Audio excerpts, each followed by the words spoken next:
Hai guys, selamat datang di Marketing Talks. Hari ini gue udah duduk bareng sama seorang perangkai kata, seorang marketer, seorang CEO, dan seorang kreator yang belakangan ini lagi aktif banget juga buat ngingetin kita semua terkait pentingnya personal branding. And please welcome Iqbal Haryadi. As a marketer, kita pasti paham soal betapa pentingnya nerapin storytelling dalam marketing efforts kita. But the question is, ada berapa banyak sih dari kita yang benar-benar coba mendalami hal ini, minimal memahami betul urgensinya? Buat gue, buat marketer mandatory untuk paham ya. Okay. Untuk paham, minimal banget lu paham konsep dan urgensinya kenapa story itu jadi penting buat brand. Nah, kenapa ini urgent? Karena sebenarnya gini, sebenarnya dari sudut pandang apapun bisnisnya, bisnis itu kan membantu customer menyelesaikan masalah dia. Nah, storytelling itu membantu. Yap, selama 10 tahun dirinya berkarir, baik pas masih di crowdfunding platform Kitabisa sampai sekarang ngurusin media baru bernama Proud, Iqbal ini emang udah secara konsisten terus menjadikan storytelling sebagai kekuatan utamanya di ranah branding and marketing. Sebab menurutnya, kebanyakan brand itu membuat marketing strategi dan marketing promotion dengan menempatkan brand mereka sebagai hero-nya. Seringnya kayak gitu. Bukan customer-nya. Nah, inilah kenapa memahami ini, kenapa penting untuk marketer tuh punya pemahaman bahwa storytelling itu sangat penting loh. Karena once lu bisa paham, at least framework-nya aja. Turunan lu bikin marketing promotion dan marketing strateginya itu akan beda banget dengan lu tidak paham gitu. Storytelling untuk brand atau untuk marketing itu harus membuat orang jadi nge-checklist 4 hal ini gitu ya. Kalau bisa membantu 4 checklist ini, maka itu bisa dibilang storytelling yang sukses gitu. Well, kira-kira apa aja sih 4 checklist yang dimaksud sama Iqbal tadi?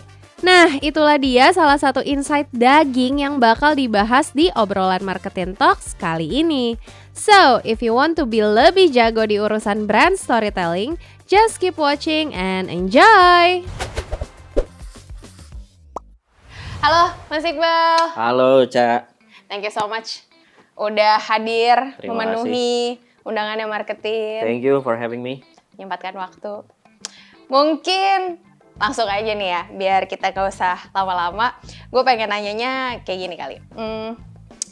Lo ini kan dikenalnya banyak ya. Tadi aja bahkan gue menyebutnya tuh ada 4 label nih. Tapi kalau lo sendiri tuh lebih nyaman disebut sebagai apa sih? Atau kayak persepsi yang lo pengen orang-orang tangkap dari lo tuh apa? Iya. To be honest, that's a question yang gue juga kayak apa ya gitu. Karena gue nggak suka sebenarnya mengkotakkan diri gue di satu label gitu ya. Makanya gue biasanya mendeskripsikan diri gue adalah gue orang yang mengolah kata untuk membuat orang merasa dan berbuat setelahnya. Oke, tuh perangkai kata. Gitu, bener. Karena gue juga sebenarnya personal branding yang bagus ketika lo bisa menjelaskan diri lo dalam satu kalimat gitu. Tapi gue ngerasa kayaknya yang gue kerjain kalau ditaruh di dalam satu kotak kayak nggak merepresentasikan semuanya gitu. Makanya gue merangkailah si kalimat barusan yang gue share. Jadi emang dari awal karir ternyata kalau gue look back, yang gue kerjakan tuh ya pasti mengolah kata, entah itu dalam bentuk tulisan, entah itu dalam bentuk video misalnya, dalam bentuk gue berbicara kayak di podcast kayak gini atau di panggung dan segala macam, dengan tujuan membuat orang merasakan sesuatu. Jadi entah mereka jadi merasa terharu, merasa jadi tahu sesuatu dan segala macam, sehingga habis itu mereka jadi tahu gue harus melakukan apa. Berbuat setelahnya. Berbuat setelahnya. Gitu. Oke, nah tapi walaupun lo nggak suka di kotak-kotakan ya, tapi biar bahasannya enak nih. Kan ada, tadi gue mention 4 kali ya. 4 itu, kalau ini semua dibedah. Boleh ceritain nggak sih kayak asal muasal satu persatunya, kayak mungkin cukup titik awalnya, kayak why you interest punya interest ke ranah itu. Sampai akhirnya lo tetap stay buat ngejalanin itu semua. Sampai akhirnya lo bisa sampai ke kata-kata tadi. Mungkin menurut gue yang paling basic atau fondasi dari semuanya hal yang sama tuh menulis sih. Gue tuh mulai dari menulis dan apapun yang gue lakukan tuh pasti ada kaitannya dengan menulis gitu. Karena gue suka menulis. Kenapa gue suka menulis? Karena gue suka membaca. Gitu. Dari kecil? Dari kecil gue suka membaca. Dan menurut gue membaca tuh kan ada orang suka bilang kayak buku tuh jendela dunia gitu. Itu bener banget sih. Maksud gue dari kecil gue baca buku tuh gue ngerasa dunia gue tuh gede banget walaupun gue tinggal di Bekasi. Kenapa kalau Bekasi? Iya maksudnya emang gue tinggal di Bekasi, tapi gue kayak karena gue baca buku kayak gue jadi somehow gue jadi tahu nih ternyata di Jepang tuh ada apa namanya, ada kota namanya Tokyo gitu. Karena apa? Karena gue baca Conan gitu kan. Dan dari situ juga sebenarnya sesimpel karena gue banyak inputnya, gue ngerasa ini harus ada yang dikeluarin. Gitu. Karena gue mendapatkan banyak input sekali kata-kata karena gue baca buku dan segala macam, gue ngerasa kayaknya nih harus, nggak tahu secara otomatis kayak gue ngerasa ini harus dikeluarin dari kepala gue gitu. Dari situlah bermula gue banyak menulis. Terus mungkin salah satunya juga dulu tuh kayaknya sampai sekarang deh ada seri buku di Gramedia tuh, seri buku ini ilmuwan, seri ilmuwan gitu loh. Nah gue lupa nih salah satunya kayak entah Galileo entah siapa gitu ya. Intinya dia tuh di dalam biografinya dia yang bentuknya komik itu cerita bahwa salah satu aktivitas habit seseorang yang berpikir dengan jernih dan akhirnya bisa sukses adalah menulis menulis jurnal. Nah dari situ gue gue nulis, melatih ini anak SD nulis jurnal, nulis diary gitu lah, dulu namanya diary gitu ya, yang gue juga kayak jangan sampai ketahuan nama yang lain karena malu juga cowok nulis diary gitu. Tapi long story short, itu habit yang kemudian jadi yang gue jalani sampai ke SMP, sampai ke SMA. Ketika udah mulai ada Facebook, jadi suka nulis di Facebook. Ketika dulu ada WordPress, nulis di WordPress. Kuliah gue banyak nulisnya itu di Tumblr. Terus kemudian beralih lah, ada Instagram, ada apa Twitter dulu tuh. Twitter dan segala macam. Saya tidak sekali dua kali viral di Twitter. ada yang bagus, ada yang tidak bagus. Tapi ya gitulah, akhirnya beralih ke berbagai bentuk. Kemudian singkat cerita di akhir masa kuliah, kira-kira di semester 7 gitu ya. Ada satu acara di UI waktu itu, acara BEM, ngundang Timi, foundernya Kita Bisa. Pada saat itu kebetulan pada saat itu gua juga lagi banyak baca soal crowdfunding di luar negeri gitu. Jadi gue pas ada Timi ngobrol jadi pembicara, gue datang, kita ngobrol, dia cukup kaget karena ya Kita Bisa baru dimulai.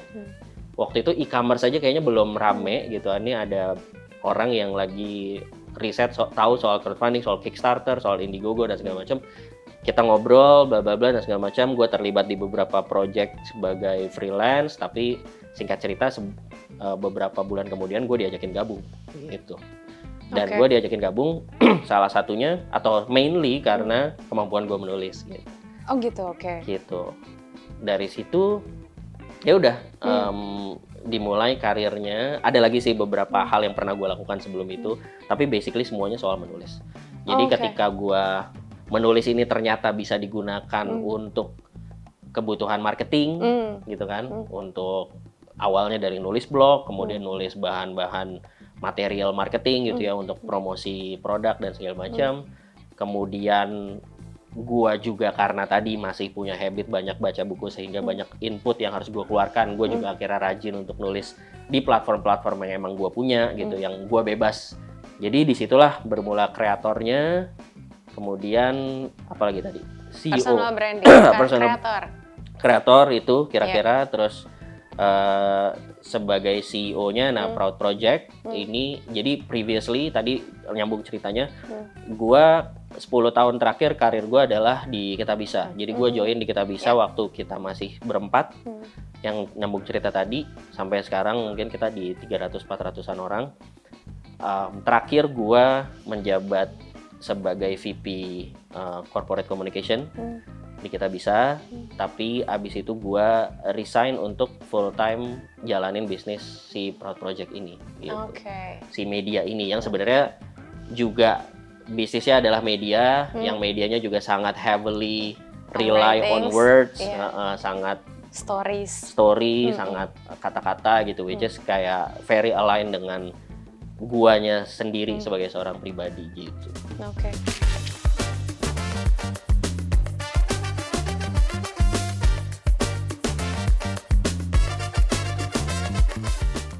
Balik lagi ke pertanyaan. Yeah. Gue pengen masuk ke something yang lebih profesional, soal marketing. Oke. Tadi kan lo udah cerita bahwa memang menulis pada akhirnya ngebantuin lo dalam kerja-kerja marketing lo ya. Yes. Nah, tapi boleh nggak sebelum masuk ke situ, ceritain role-nya dulu kali ya? Oke. Kayak di Kita Bisa tuh sebenarnya lo ngurusin apa aja, di mana kemudian peran menulis ini ya berperan gitu. Terus kemudian ke Proud ini kan as CEO lo nggak bikin konten ya kan? Yeah. Nah itu tuh peran menulisnya, peran marketingnya itu sesignifikan apa dan sedominan apa? Oke. Kita ngomong di Kita Bisa dulu ya. Oke. Kalau di Kita Bisa ada evolusi role juga nih. Karena tadi kan gue cerita gue dari awal. Dari awal gue masuk tuh berempat, termasuk 2 co-founder. Jadi gue berawal dari tim yang sangat kecil sekali. Dan basically gue mengerjakan semua marketing yang perlu dikerjakan. Oke. Jadi gue menulis kontennya, gue kalau ada yang desain perlu didesain gue yang desain. Belum ada Canva pada saat itu. Kalau ada yang perlu diedit videonya gue yang edit gitu ya. Terus kalau perlu datang ke mana nge-interview orang ya gue yang datang. Termasuk hal-hal yang sifatnya hard sell, misalnya bikin brosur, bikin apa kayak gitu-gitu ya. Jadi itu. Nah tapi memang caveatnya adalah karena Kita Bisa itu crowdfunding dan memang dalam perjalanan kita jadi fokus ke bidang sosial. Jadi memang yang jadi core apa yang dibuat adalah story, cerita gitu. Karena kan kalau dalam konteks crowdfunding kita ngajakin orang buat donasi. Untuk membuat orang mau donasi kita butuh dapat trust mereka. Nah, dapetin trust itu datangnya dari 2 hal. Dari ngasih tahu, dari network, ada istilahnya ada network effect dari siapa nih yang bikin campaign-nya gitu ya. Apakah orang yang gue kenal atau orang yang gue nggak kenal secara langsung tapi gue tahu orangnya. Sama yang kedua adalah story effect. Seberapa baik lu menceritakan apa yang terjadi, semakin mudah membuat orang jadi percaya dan akhirnya mau berdonasi gitu. Nah, sehingga dalam konteks itu, dalam perjalanannya ya gue banyak mengulik bagaimana membuat narasi. Narasi marketing nih, dalam hal ini kan marketingnya si story ini kan gitu. Jadi role-nya adalah memang menulisnya, kemudian termasuk di dalamnya adalah membuat materi audio visualnya gitu. Maksudnya dalam konteks sosial media kan gambar atau foto atau video itu kan akhirnya membantu membuat orang lebih cepat menangkap sebuah message gitu kan. Nah, akhirnya kan framework menulisnya dibawa ke dalam framework mendesain. Jadi walaupun gua mengerjakan desain visual ataupun audio visual video, ya menurut gue itu menulis juga karena frameworknya adalah ya gimana pesannya nyampe gitu. Jadi dari situ kemudian mungkin supaya nggak terlalu panjang, gue evolving ke skala yang lebih besar. Akhirnya gue tadinya ngerjain sendiri, sekarang gue jadi punya tim. Terus kemudian berkembang lagi ke ranah PR, public relation. Jadi tidak hanya untuk mendapatkan customer ibarat atau user, tapi juga mempersif image si brandnya. Dan menjalin relationship sama stakeholder yang emang terkait gitu ya. Kemudian evolving juga ke corporate communication.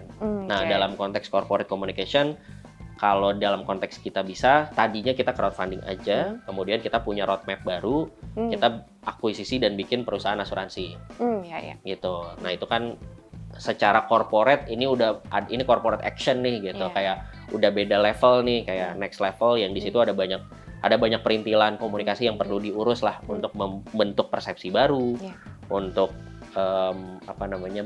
berkoordinasi dengan regulator dan segala macam. Nah itu gue terlibat di situ juga gitu. Gitu sih. Itu di Kita Bisa. Dan stop di situ. Sekarang udah enggak. Stop di situ. Sekali. Sekarang sudah enggak. Udah diterusin. Betul. Sekarang di Proud. Kalau di Proud marketing menulisnya gimana tuh? Iya, basically Proud. Jadi Proud Project as a business dia media. Sehingga memang utamanya adalah bikin konten gitu kan. Jadi menulisnya ya pasti utamanya di situ. Itu satu. Kedua, tapi kita juga si Proud Project ini kita ngelihat karena kita bikin story dan kata-kata yang relatable, engaging. ternyata tuh kita tanpa sadar menciptakan interaksi atau ruang interaksi yang crowd-nya gitu ya? Community. Jadi kalau teman-teman lihat nanti di komentar Proud Project tuh orang tidak hanya kasih jempol ibaratnya gitu. Tapi ya mereka diskusi juga, sharing juga dan segala macam, terjadi interaksi, safe space nih di sini orang ternyata merasa aman untuk cerita. Tidak hanya di komen, di DM juga banyak yang cerita dan segala macam. Nah, kita dari situ yang kemudian menginspirasi kita kayaknya ini bisa kita take it offline. Jadilah kita bikin si komunitasnya Proud Project namanya Proud Circle. Nah, jadi di community ini emang kita bikin ruang untuk teman-teman followersnya Proud bisa networking, bisa saling sharing. Kita regularly bikin event di kantor kita ataupun di luar kantor kita. Nanti teman-teman bisa cek aja di Instagramnya Proud Circle. Di situ juga gue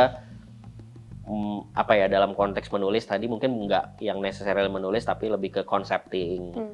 Bagaimana bikin event yang emang bisa useful buat teman-teman community dan segala macam, itu di situ.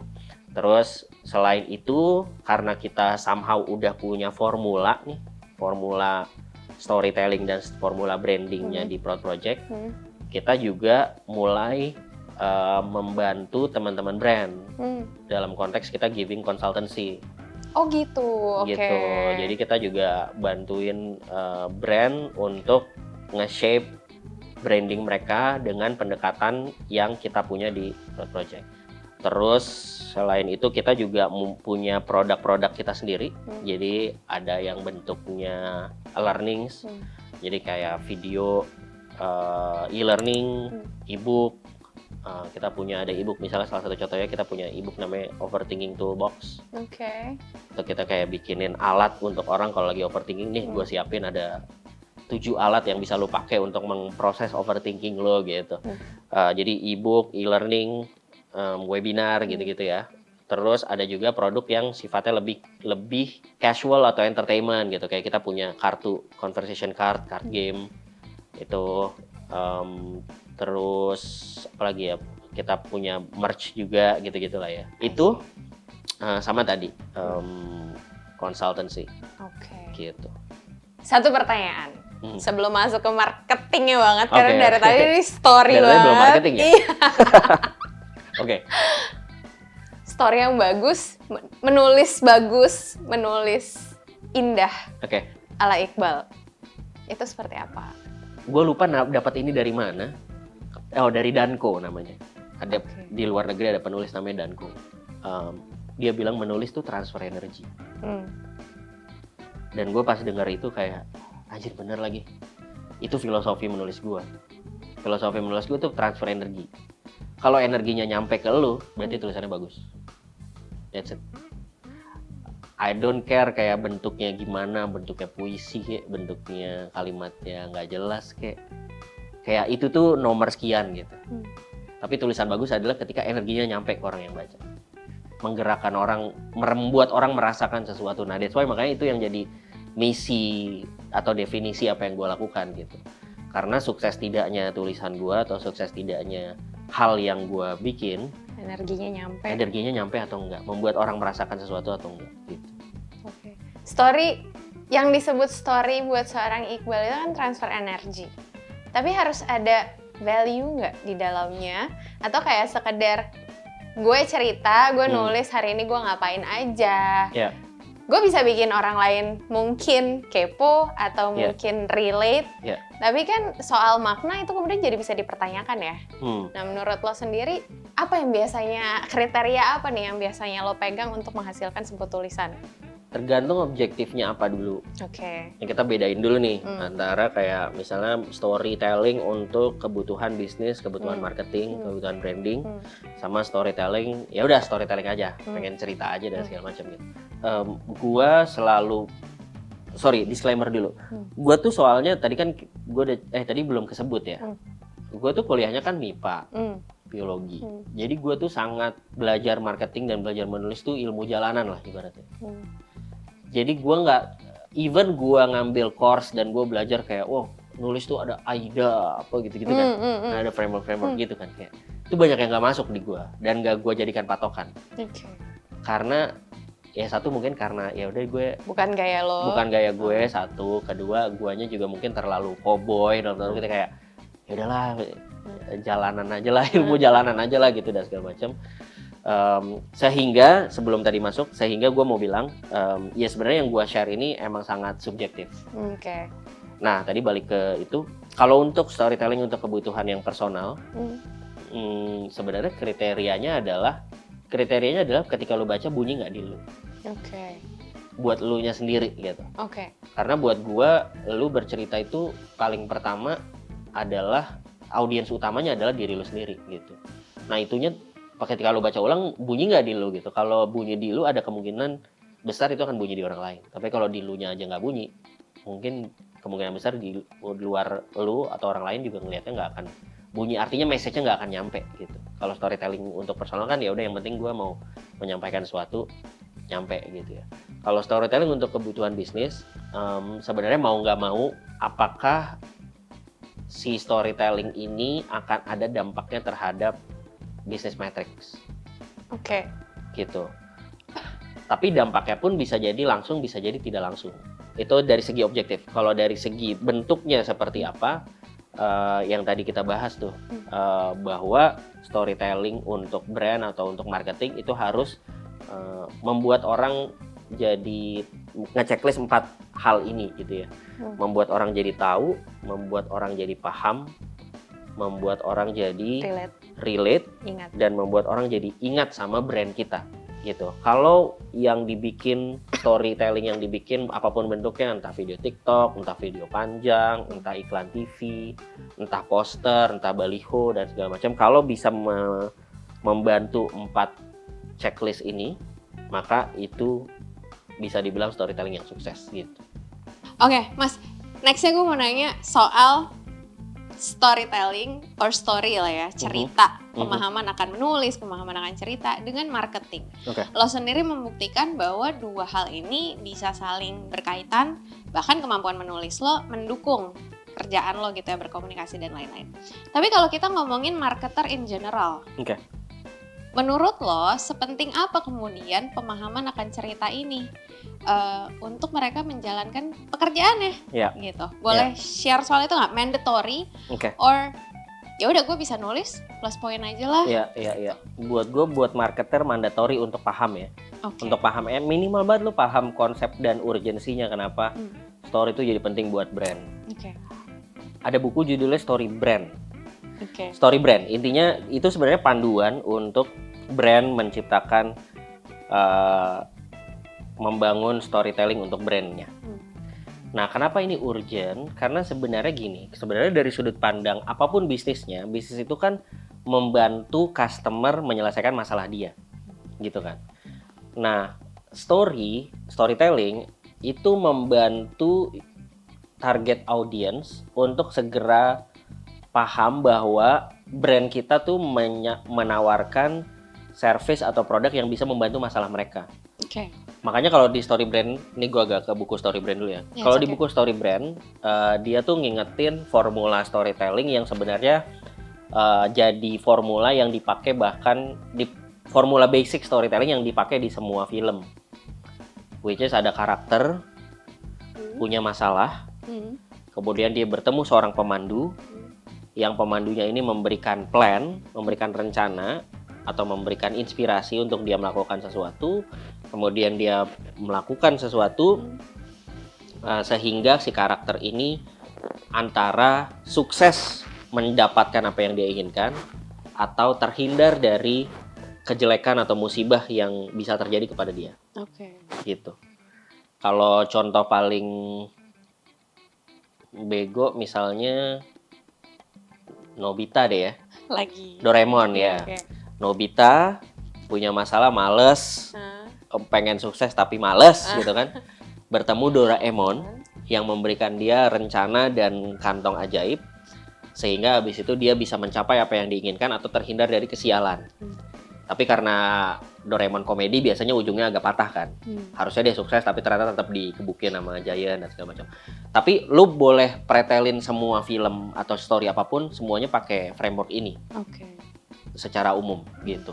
Nah, proses atau formula ini sebenarnya ada formula yang harusnya diceritakan oleh semua brand. Dengan brand posisinya sebagai pemandu, bukan sebagai karakter utama. I see. Karakter utamanya adalah target usernya, target customernya gitu. Jadi target customernya misalnya apa ya misalnya? Apa yang lo paling Transjakarta deh misalnya. Transjakarta misalnya gitu ya. Ada pekerja SCBD tinggal di Bekasi. Nah itu kan masalah tuh.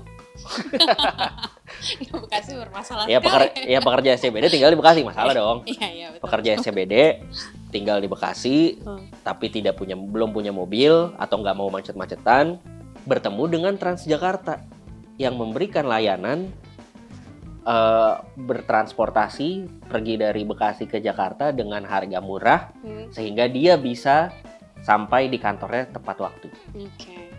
Nah, posisinya si Transjakarta bukan hero-nya. Hero-nya adalah customer-nya. Nah, sehingga dengan tahu framework seperti ini, maka harusnya Transjakarta bikin branding dan marketing yang menempatkan si orang-orang Bekasi ini sebagai hero dalam, misalnya kalau mereka bikin banner, billboard dan segala macam, itu bukan bisnya yang ditampilin harusnya. Misalnya ini contoh aja. Bukan bisnya, tapi yang ditampilin adalah orang Bekasi yang happy banget nih, bisa pulang tepat jam 7 sampai rumah karena selesai kantor dia set nyampe Transjakarta, nyampe Bekasi misalnya gitu. Kayak gitu. Nah, memahami framework ini itu akan sangat membantu marketer untuk bisa meng-package materi promosi yang tepat. Materi promosi atau bahkan di atas itu yang lebih bigger picture-nya adalah strategi marketing yang tepat. Karena kebanyakan brand itu membuat marketing strategi dan marketing promotion dengan menempatkan brand mereka sebagai hero-nya. Seringnya kayak gitu. Bukan customer-nya. Nah, inilah kenapa kenapa penting untuk marketer tuh punya pemahaman bahwa storytelling itu sangat penting loh. Karena once lu bisa paham, at least framework-nya aja. Turunan lu bikin marketing promotion dan marketing strateginya itu akan beda banget dengan lu tidak paham gitu. Bahkan bikin tagline pun framework itu kayaknya kepake deh. Exactly. Ya. Apa misalnya yang lu kepikiran? Belum kepikiran saat ini, tapi karena marketing pernah bikin konten untuk membuat tagline yang bagus. Nah, gue inget di salah satu itu, ya lo harus customer centric juga. Benar. Gitu. Jadi bukan contoh paling gampang deh kayak Nike aja gitu. Atau Adidas. Nike is a good example. Adidas itu ternyata lebih powerful, banyak orang bilang, dibanding Nike. Walaupun balik ke persepsi ya. Adidas itu gue rada kebalik, nothing is impossible atau impossible is nothing. Impossible is nothing. Iya, impossible is nothing. Itu kan bikin orang akhirnya mendobrak batasannya kan. Itu lupa apa? Adidas ya? Adidas. Kalau Nike tuh, jadi kalau gue baca-baca comparisonnya tuh, jadi si Nike cuma suruh lo ngelakuin. Tapi kalau misalnya Adidas, itu mengubah mindset. Benar. Ya kan? Jadi kayak lo lihat dulu nih, bahwa tidak ada yang impossible dan lo achieve. Great example. Gitu, gue suka. Kan jadi hero banget tuh di situ. Benar, dua-duanya jadi hero, tapi yang menarik dua-duanya menargetkan segmen yang berbeda. At least campaign yang dulu ya, gue nggak tahu campaign yang sekarang. Jadi kalau Adidas itu emang dia yang mau ditonjolkan brand positioningnya adalah performance. Bahwa produk gue bikin performance lu jadi keren banget. Sehingga yang dia targetin sebenarnya bukan pemula.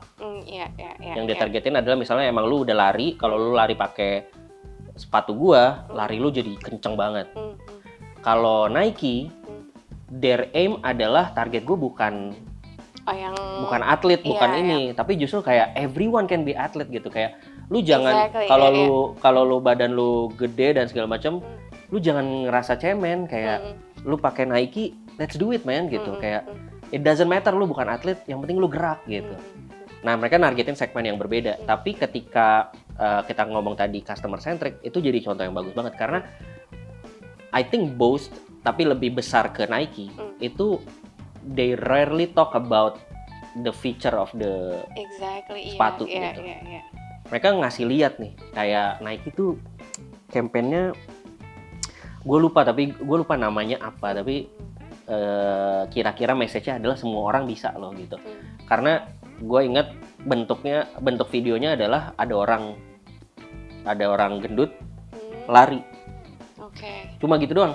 Iya, Jadi iya. kayak 10 detik apa 15 detik, kayaknya 15 detik ya ads. 15 detik atau 30 detik gitu. Pokoknya orang gendut lari, kamera zoom out, set, dia lari di jalan. Udah habis itu keluar tuh tagline campaign-nya. Apa ya nama tagline campaign-nya? Nanti kita cari. Tapi intinya kayak just do it atau Iya. intinya ngasih tahu bahwa kayak lu nggak harus keren kayak Michael Jordan loh Iya. untuk lari gitu. Iya. Kayak with whatever form you have, dengan objektif apapun yang lu punya, kayak just do it man gitu, kayak everyone can gitu. Dan itu maksudnya menyambung ke yang tadi lo jelasin gitu ya, bahwa menempatkan si orang ini sebagai karakter utamanya, Exactly. bukan sepatunya. Exactly. Tapi kayak it's just a tool, Betul. tapi lo lah yang memang punya keinginan itu. Betul. Lo bisa mencapai sesuatu ini. Yes, makanya ketika orang ngeliat billboardnya atau ngeliat videonya kayak anjir nih orang ngomongin gue. Touching banget Yang ya. tadi tuh Hmm. TPRI tadi. Orang jadi tahu Paham. apa yang lagi diomongin, bahkan dia tahu siapa yang diomongin, dia paham juga, oke ini lagi ngomongin gue, yang lagi diomongin adalah lu bisa olahraga apapun, lu nggak perlu malu gitu, kayak emang olahraga itu very subjektif, udah gerak aja gitu. Terus orang bisa relate kayak anjir itu kayak gue ya gitu, walaupun yang digambarin di situ misalnya cowok, gue cewek, tapi story-nya mirip sama gue gitu, gue juga merasakan hal yang sama gitu. Sama keempat, ingat gitu, jadi mungkin dia nggak langsung beli yang kayak anjing gue langsung check out lah sepatu, tapi nanti by the time dia mau beli sepatu kayak gue beli sepatu apa ya, oh Nike sih waktu itu cocok banget sih sama gue sih, apa ya sepatunya, baru dia nyari, karena dia inget, dia nyari, habis itu dia check out, terjadilah business transaction ini, jadilah dia customer gitu ya gitu. Oke. Gue pengen nanya, tapi mungkin ini konteksnya agak sedikit panjang. Oke. Jadi beberapa waktu lalu gue sempat ngobrol tentang affiliate. Oke. Jadi suatu insight yang gue dapat dari obrolan itu, katanya lo nggak perlu ribet-ribet pakai teknik storytelling. Ya. Tapi kalau kita mainannya affiliate, bikin konten TikTok, langsung aja ke fitur, gitu loh. Kayak, wow lampu ini bisa menerangi seluruh rumah, gitu kan. Nah, itu pastinya akan lebih mudah mendatangkan conversion. Yes. Ya kan ya? Yes. Nah, gue sendiri nggak cukup pede untuk menilai, ngomongin fitur storytelling juga kali, gitu kan ya. Cuma yang gue mau tanyakan adalah ketika mindset orang kebanyakan ke situ. Iya. Kayak, ya udah pikirin aja cara. Mungkin storytelling kita bisa pikirin, powerful. Tapi kan ntar dulu deh. Oke. Karena gue pengen bikin orang beli. Iya. Fokus gue adalah metriknya, numbers-nya. Paham. Gitu ya. Ketika mindset ini akhirnya udah berakar. Tapi I think ada satu titik di mana lo sendiri bilang storytelling mandatory untuk dipahami. Gue pengen minta lo berkeluh kesah soal itu. Ya, gue mungkin nggak berkeluh kesah, tapi gue punya beberapa thought soal itu. Oke. Yang pertama adalah sebenarnya memang tidak salah, benar juga gitu. Karena tergantung, jadi gini, kayak storytelling ini kan mindset dan framework. Dan implementasinya bagaimana atau diimplementasikan atau tidak tergantung juga produk lo apa, lo jualan sama siapa, dan situasi produk yang lo jual tuh seperti apa. Nah, beberapa thoughts misalnya satu. Kalau misalnya contohnya adalah TikTok atau Shopee affiliate ini, kalau lo perhatiin, kebanyakan yang mereka jual adalah barang-barang yang kita nggak perlu dikasih tahu apa fungsi barangnya sebenarnya. Itu udah beneran hal yang kita pakai tiap hari. Kayak misalnya lampu gitu. Ada yang jual lampu tuh kan di TikTok tuh. Gue udah uninstall TikTok sih, ntar gue install lagi deh. Gue juga suka ngeliatin shopping itu. Ada yang dia jual lampu kecil kayak gini, gocap tapi kayak dinyalain, wah gila. Iya, benar. Nah, itu bisa langsung jualan. Kenapa? Karena orang udah nggak perlu dikasih tahu lagi, ini alat apa, dan fungsinya apa, dan masalah lu apa sama masalah ini. Bisa jadi nggak ada masalah juga.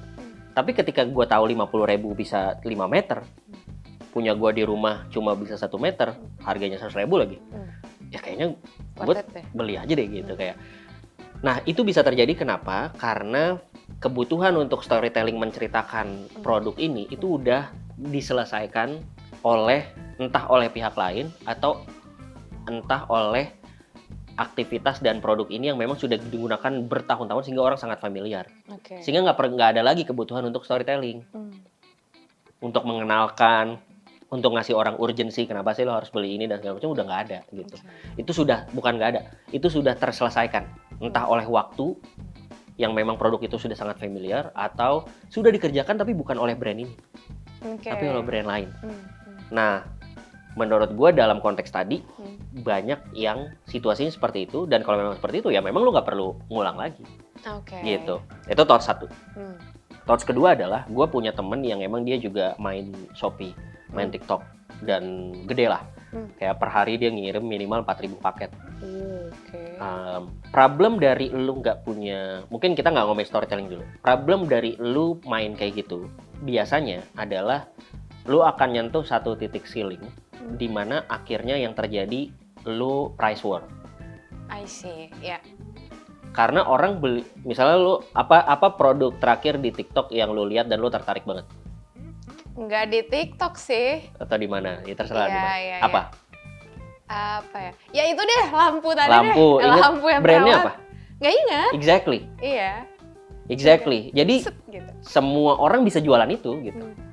Jadi akhirnya ketika gue lihat lu jualan itu terus laku, kayak toko sebelah pasti kayak, ya gue beli juga dah. Gue jualan juga dan segala macam gitu. Nanti akan ada satu titik di mana kayak anjir nggak naik-naik nih salesnya atau salesnya malah turun karena ada yang lain yang jual ngambil marginnya lebih tipis gitu. Akhirnya jadi price war. Nah, si teman gue ini bilang akhirnya ya mau nggak mau gue harus bikin brand gue sendiri. Gue harus ngasih label, gue harus ngasih ini brandnya, ya gue mau nggak mau harus build brandnya. Bahwa kalau yang produk ini itu brandnya brand gue gitu. Nah, ketika nge-build brand ini ya mau nggak mau lu harus ada storytelling dong. Apa bedanya produk lu, lampu lu ini sama yang lain gitu? Kenapa lu bikin lampu ini? Ya brand positioning lah intinya. Udah masuk ke USP-nya. USP dan brand positioning gitu. Bahwa lu nggak yang paling murah bisa jadi, tapi gue lampu yang emang didesain khusus untuk keluarga bro, misalnya gitu ya. Ini contoh yang ngarang ya. Kayak lu kalau anak lu tiba-tiba pegang ini kena ke matanya nggak akan buta, dia ada sensornya langsung, wih ada anak kecil nih gitu misalnya. Karena gue punya pengalaman, gue bikin ini, gue jualan ini, terus kayak anak gue sempat ada sakit ini, itu kan storytelling kan. Sehingga gue kayak oke, gue tetap jualan ini tapi gue mau modify produknya. Ini jadi USP gue, ini jadi brand positioning gue, dan gue ceritakan itu lewat storytelling gitu.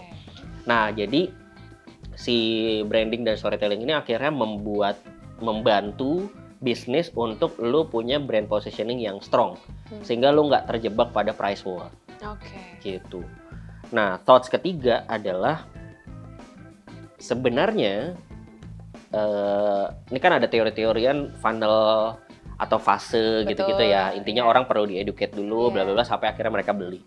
Tadi kan kita ngomongin ada orang nih yang udah fokusnya di sini aja. Gitu. Nah, sebenarnya gampangnya gini. Gampangnya kalau lu benerin organik branding lu, lu improve, lu optimize, proses atau conversion rate di sini itu bisa naik. Kalau misalnya sekarang lu jualan doang nih, live aja pokoknya kayak ting ayo diskon 20% lagi segala macam gitu kan. 20 detik lagi gitu. Ya udah itu konversinya misalnya 10%. Misalnya ini random aja 10%. Tapi kalau lu bangun brandnya, orang jadi tahu brandnya apa. Ini katakan misalnya ada brand ambassador apa segala macam. Konversinya bisa naik jadi 20%. Karena yang tadinya orang nonton, mereka harus dengerin dulu apaan sih produknya, apa sih ini dan segala macam. Karena lu udah banyak bikin konten, orang udah tahu dan segala macam, mereka pas lihat kayak gini, oh kalau yang kayak gini backgroundnya biru itu udah pasti brand A nih. Loh, ini kemarin yang gue cari. Mereka langsung convert gitu.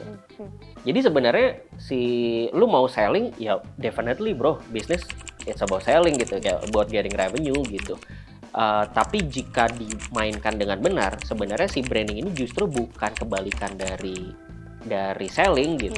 Justru ini tuh untuk membantu proses selling jadi lebih mudah, jadi lebih efisien, jadi lebih bagus. Gue yakin semua akan bilang yang sama sih. Kemarin ada Happy juga kan di sini. Happy nggak tahu di episode itu bahas atau enggak, tapi Happy pernah bilang intinya ya dia kan agency, dia bantuin brand jualan produk dan segala macam kan. Salah satu yang pasti dia advice untuk dibenahi adalah organiknya. Karena kalau organiknya nggak bener, lu harus ngiklan terus gitu. Dan lu susah nurunin yang gue nggak terlalu familiar dengan istilah-istilah ROAS dan segala macam, tapi intinya conversion rate-nya, efektivitasnya dan segala macam, lu susah meningkatkan itu kalau organiknya nggak benar gitu. Gue terakhir, contoh yang menurut gue sangat bagus, siapa namanya? Dr. Tirta jualan Kangki. Kan Dr. Tirta tuh sama Kangki ada bikin produk sepatu gitu ya. Terus ada satu masa di mana dia launching si produknya, jualan di TikTok terus laku banget, kayak revenue MM-an lah, segala macam. Kenapa itu bisa terjadi? Di antaranya adalah karena Dr. Tirtanya sendiri sudah secara konsisten punya reputasi jago sepatu. Dia review sepatu, dia punya bisnis sepatu. Pokoknya kalau lu nanya sepatu sama Dr. Tirta udah pasti valid lah ibaratnya gitu. Kayak semua orang tuh udah tahu itu.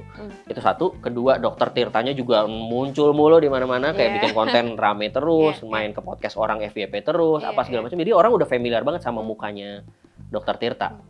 Sehingga ketika dia masuk ke part selling, ketika dia live di TikTok, satu, orang udah paham. Kedua, algoritmanya TikTok juga membaca mukanya Dr. Tirta, dia lempar nih ke semua orang yang suka sama konten Dr. Tirta sebelumnya gitu.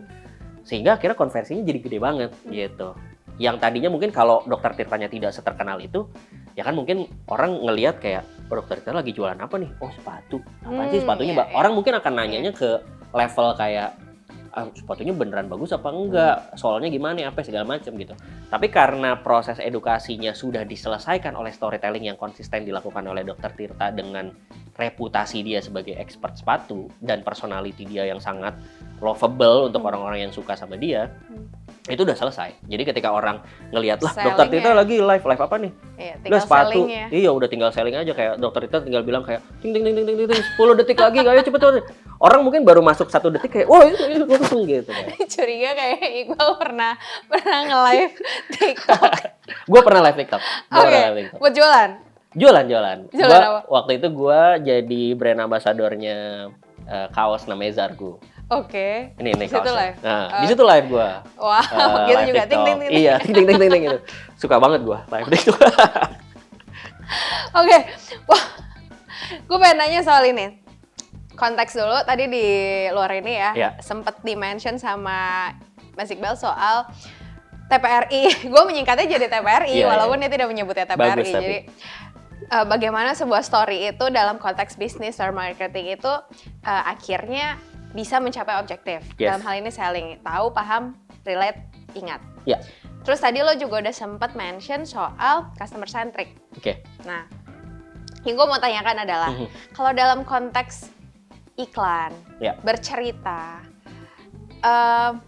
ada nggak sih tips-tips konkret gitu ya, kayak practical tips, kayak yang lo share di kelas personal branding lo kemarin itu kan practical banget tuh. Nah, emang gimana sih cara yang bikinnya orang tahu narasi seperti apa yang harus digunakan, diksinya, alurnya, sampai orang berasa relate. Ada ide-ide kah misalnya? Harus cerita dari pengguna kah? Cerita di balik layar kah? Or apa yang bisa lo share terkait itu supaya dia TPRI? Yes. Gue kalau ditanya kayak gitu, gue agak suka, gue harus mikir. Karena gue cowboy banget gitu, ilmu jalanan, gue tuh gak punya framework. Tapi I get the question. Apa tips praktikalnya ya? Mungkin pertama adalah memahami dan menentukan dulu sebenarnya target customer kita tuh siapa. Secara spesifik gitu ya, bikin personal lah gitu. Kayak kalau misalnya targetnya adalah moms, ibu satu anak gitu, kayak segala macam, kayak kalau bisa sampai ya udah Ica nih, pokoknya target customer kita tuh Ica kayak gini nih, pokoknya fotonya beneran foto dikasih, di capturein kayak feed Instagram feednya dia tuh fotonya kayak gini, dia tuh nongkrongnya di mana dan segala macam gitu, sampai bener-bener sangat terbayang secara spesifik siapa sebenarnya target marketnya. Kenapa itu matters? Karena itu akan berpengaruh ke misalnya pilihan diksi yang lo ambil. Gue pakai lo, aku, kamu, gitu kan? Itu kan beda orang, beda approach gitu. Terus misalnya sampai ke level kayak kita pakai baju apa di videonya, misalnya kalau bentuknya video gitu ya. Kita pakai baju apa di videonya? Kita pakai kacamatanya kotak atau bulat, kayak gitu-gitu kan, terus semua berpengaruh. Tapi titik awalnya adalah ya lu memetakan dan paham dulu sebenarnya target customer lu siapa, dan lu define secara spesifik sampai di level misalnya kayak aplikasi yang dia install di HP-nya apa aja, kalau dia nonton Netflix nontonnya apa, siapa yang dia follow di Twitter, kayak gitu-gitu lah. Untuk tahu nanti turunannya jadinya menyesuaikan gitu, kayak gaya bahasa yang dipakai, apa yang diomongin, masalah yang diangkat, angle yang dikasih dan segala macam gitu. Itu satu. Terus kedua, nah ini menarik. Kedua, somehow gua beberapa tahun terakhir di Kitabisa dan di Proud menemukan bahwa sebenarnya ada approach baru dalam dalam mempromosikan atau memarketingkan sebuah produk atau service. Oke. Which is adalah turunan dari customer centric. Jadi instead of kita collab sama influencer, kita collab sama customer. Jadi kayak ini contoh turunan teknisnya. Jadi daripada lu bikin collab post sama influencer, lu collab postnya sama customer yang pernah pakai produk lu. Biarkan mereka yang cerita, bukan lu yang cerita. Again, karena tadi kalau kita pakai story brand, ya target Customer as a hero. Iya, customer as a hero, benar. Hero-nya adalah si customer-nya, bukan brand kita gitu. Nah, itu menurut gue somehow akan jadi approach baru. Karena satu, orang makin familiar sama KOL, influencer marketing dan segala macam, dan orang udah mulai kayak bisa membedakan atau bahkan punya persepsi yang lebih leaning towards kayak kalau influencer tuh ya lu kan dibayar, lu kan orang kaya bos. Orang udah mulai kayak gitu tuh. Masih dibutuhkan yang mega-mega ini, tapi kayak untuk membuat orang percaya tuh makin menurun lah. Yang orang percaya adalah teman, gitu. Jadi kalau lu ngelihat temen lu rekomend sesuatu, ya lu nggak banyak nanya gitu.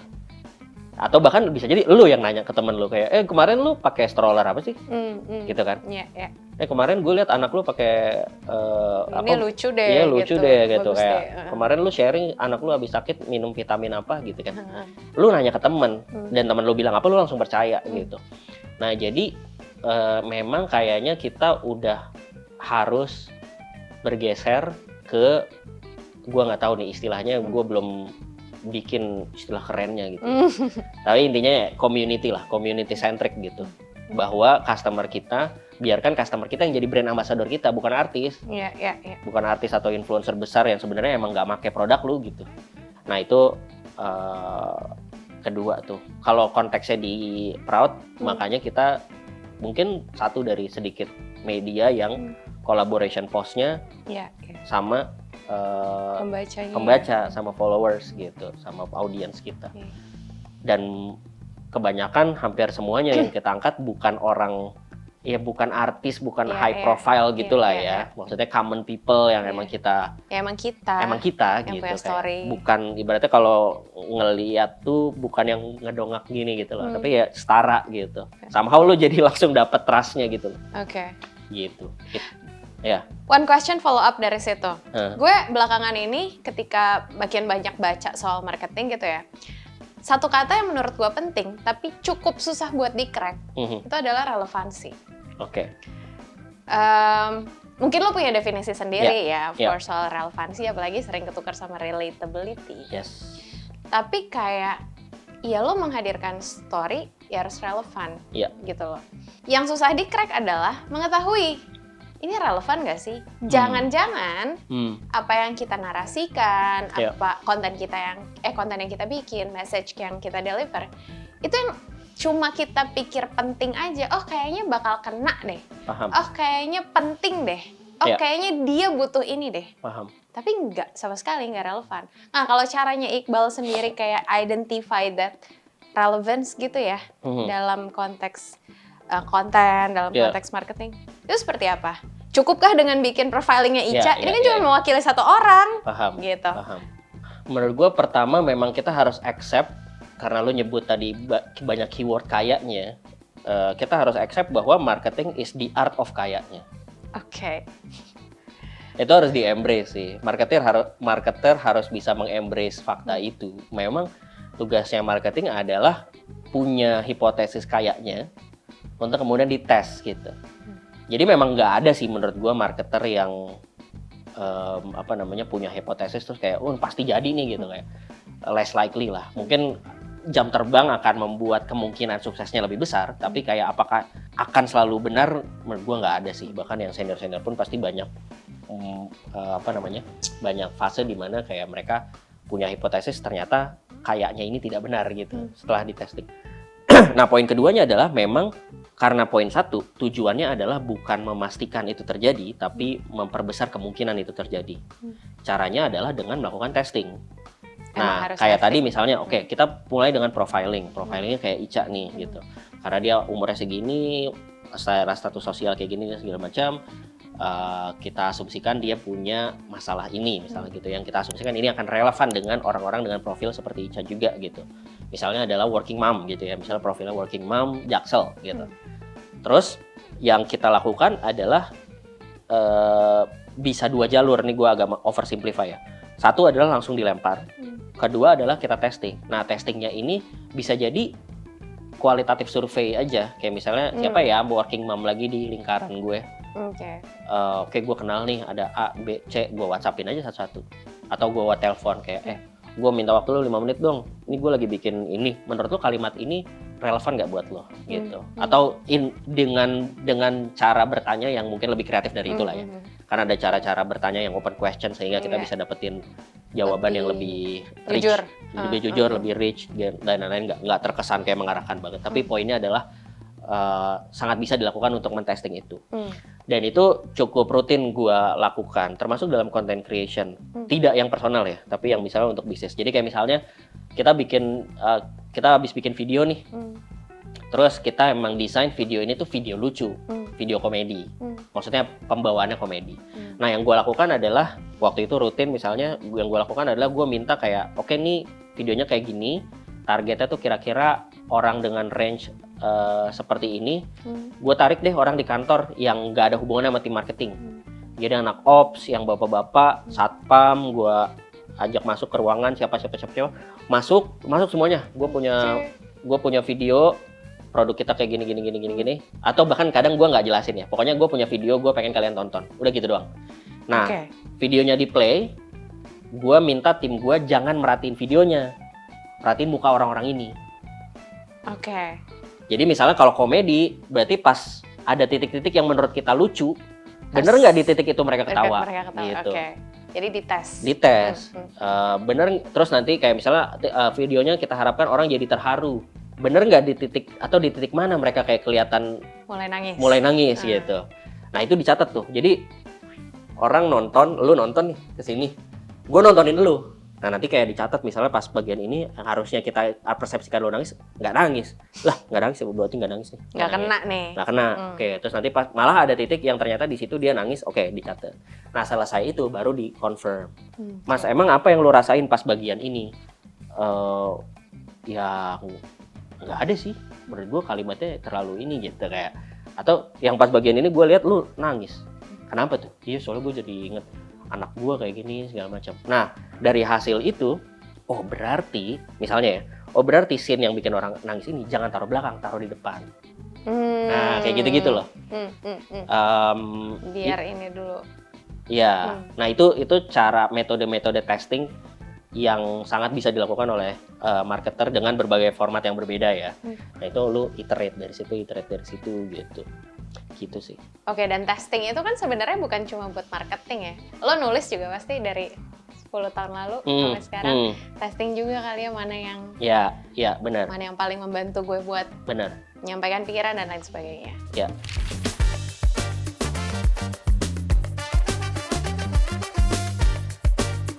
Oke, terakhir ya Mas ya. Mungkin dari tadi kita udah ngomongin soal storytelling, cerita, marketing. Mungkin kalau ada satu kalimat penutup pamungkas yang pengen banget lo sampaikan, yang pengen banget kayak, iya dong, biar ala-ala penutupnya biasanya gitu. Apa ya? Belajar apa kayak yang mungkin satu skill atau selain AI or something that you have in mind gitu yang mau lo omongin supaya mereka bisa lebih baik di karir. bisa mencapai objektif marketingnya, which is probably sales of course, dan juga ya karirnya bagus. One statement for it. Susah lagi. Ya nggak harus one statement, ya nggak apa-apa lah ya. Gue tadi kepikiran yang berhubungan dengan personal branding, tapi gue jadi kepikiran satu hal yang gue juga believe ini applicable buat semua. Jadi be human and make the most of your life. Itu akan membuat lo jadi itu akan membuat karir lo jadi bagus, itu akan membuat lo jadi marketer yang lebih bagus. Yang pertama adalah dengan AI dan semua teknologi dan segala macam, sebenarnya makin kesini secara industri, semua industri, demand untuk hal-hal yang berhubungan dengan human interaction itu makin tinggi. Sehingga orang yang punya empati tinggi, orang yang punya skill community yang bagus, orang yang punya kemampuan beneran genuine terlihat sebagai manusia, itu akan makin valuable, makin berharga. Terus dari segi marketing itu kan tadi soal TPRI itu ya, bikin orang tahu, paham, relate, sama ingat. Semua marketing yang bagus itu biasanya berasal dari idenya berasal dari kejadian yang real di dunia nyata gitu loh. Jadi inspirasi terbaik orang kreatif, inspirasi terbaik orang marketing ada di kehidupan sehari-hari. Sehingga kalau lo mau jadi seorang marketer yang baik, lo pengen punya marketing idea yang sangat baik, ya lo jalanin hidup lo sebaik-baiknya gitu. Lo main sama anak lo jadi suami atau istri yang lebih baik. Kalau waktunya liburan, lo liburan. Kalau waktunya lo kerja, lo sama temen jaga pertemanan lo. Whatever it is, kayak ketika lo makin baik jadi manusia, lo akan menemukan kayak, misalnya lo ketemu temen lo, terus kayak temen lo tuh ngucapin terima kasih sesuatu sama lo, terus kayak, anjir bagus nih jadi ide marketing gitu. Biasanya kayak gitu. Dan itu hanya datang bukan dari lo baca banyak buku, mungkin itu membantu, tapi ide yang genuine banget tuh ya datangnya dari kehidupan sehari-hari gitu. Jadi kalau emang lo pengen jadi marketer dan punya karir yang lebih baik, ya memang ya tadi ya, be human and make the most of your life. Oke, be human and make the most of your life. Iqbal Haryadi, Mas, thank you so much. Terima kasih. Terima kasih sudah membagikan begitu banyak hal soal menulis, soal what is a good story, how to be a marketer with storytelling perspektif, dan juga yang terakhir bagaimana caranya kita bisa menjadi seseorang yang punya hidup lebih baik, bisa bermanfaat juga, dan punya karir yang lebih baik. Thank you guys for watching. Jangan lupa like, share, dan komen di video ini kalau lo punya hal yang pengen disuarakan. Dan jangan lupa subscribe juga, serta tungguin video marketing lainnya. Bye-bye. Bye.